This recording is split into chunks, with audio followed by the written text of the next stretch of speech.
pretty interesting places that also includes the fact that, again, some of you may recognize me from my previous appearances on bus benches and the 6 o'clock news when I was your health minister. So it was one of those kinds of things that, like I said, it's done some really cool things. And for the most part, as much as these things have frankly caused me some shit in my life, for the most part, they've done things, they've helped me achieve things that were frankly acceptable. And so that's why my superpowers and I got to live hidden in plain sight, because I was checking off all the right boxes. Now, in true superhero style, I will start off with my origin stories. Here's a news flash. According to my mother, I was born mid-sentence and I have not shut up since. And so I was that kid that did things at an early age. Walking, talking, I was in advanced programs, IB, 2 degrees at the University of Manitoba simultaneously, Dean's Honor List, juggling jobs, showing up at the bar, including this one, regular basis, blah, blah, blah, blah, blah. I was that kid. I was that person. And again, at that point, nobody would have ever thought of diagnosing me or medicating me, as annoying as my high energy might have been. Now, don't get me wrong. There were jokes about capping me in the ass with a tranquilizer gun to slow me down, but nobody was giving me any mental health labels. Well, in true superhero style, after an origin story, there's always a plot twist. Picture a scene.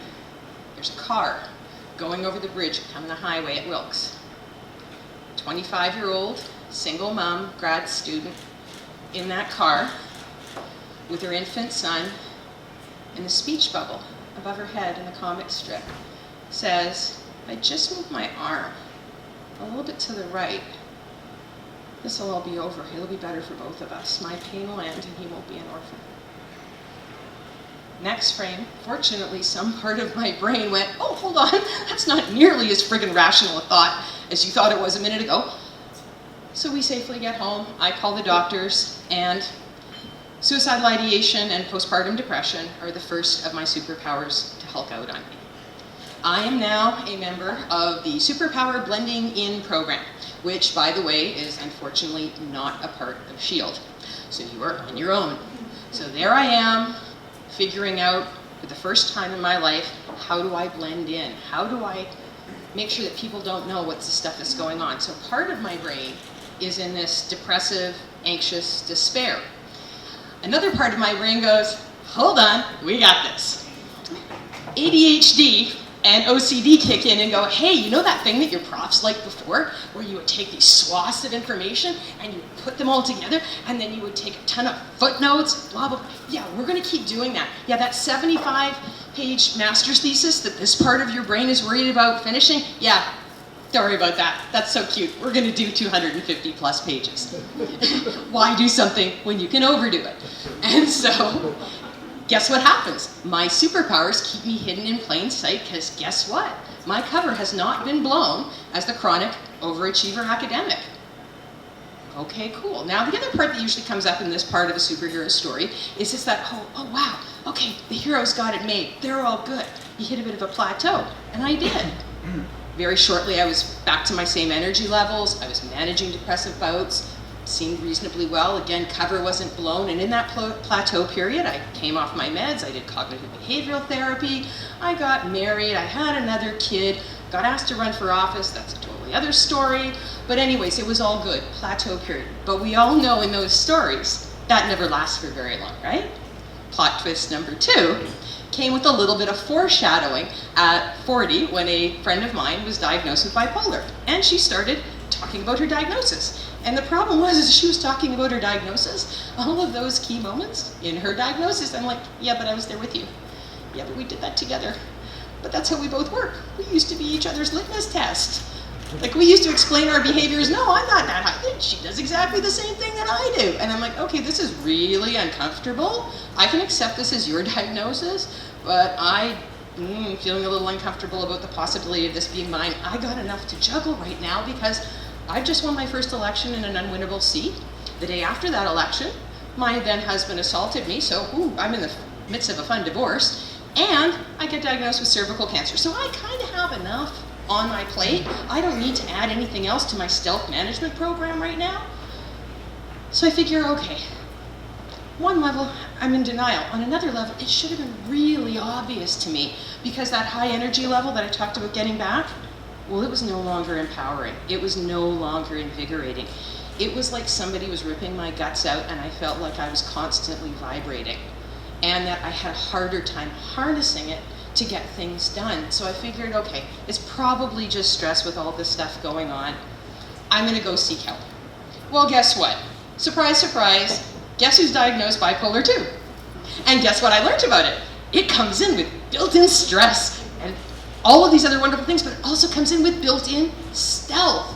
We tend to be late diagnosed, and guess what? We tend to be labeled as chronic overachievers with a tendency to burn the candle at both ends, crash, burn, rinse, and repeat. Sound familiar? Yeah. So that's who I am. Okay, so add this to the mix. Now, another part of superhero stories that always comes up is finding your team. I didn't have to look very far to find my team. In fact, very shortly afterwards, my kids started having their own experiences, especially the youngest one, that required medical interventions and appointments and referrals. And in that time, we would learn a lot about ourselves and overlapping diagnoses and similar diagnoses. And that's when the ADHD and OCD would get confirmed. Again, hidden in plain sight, but this is the first time that they were actually revealed. And those are skills that I had relied on for so long and were part of my success.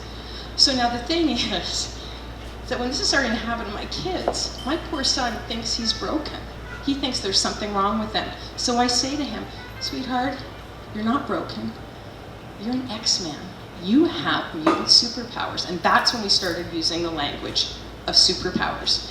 And as I did more of this, where it's like, yeah, I'm embracing superpowers and I'm seeing them as superpowers, I was less and less comfortable with the idea of living hidden in plain sight. Why should I have to hide who I am? Why can't I say something? And it's stigma and misunderstanding that kept me from doing that. My first opportunity actually to go public was while I was Minister of Health. And I don't know if any of you remember the loss of Reed Ricker, but that was the opportunity for me to stand beside his mother and to go public, because I wanted to change the system. A system that had looked after sometimes he and I, but others clearly failed him.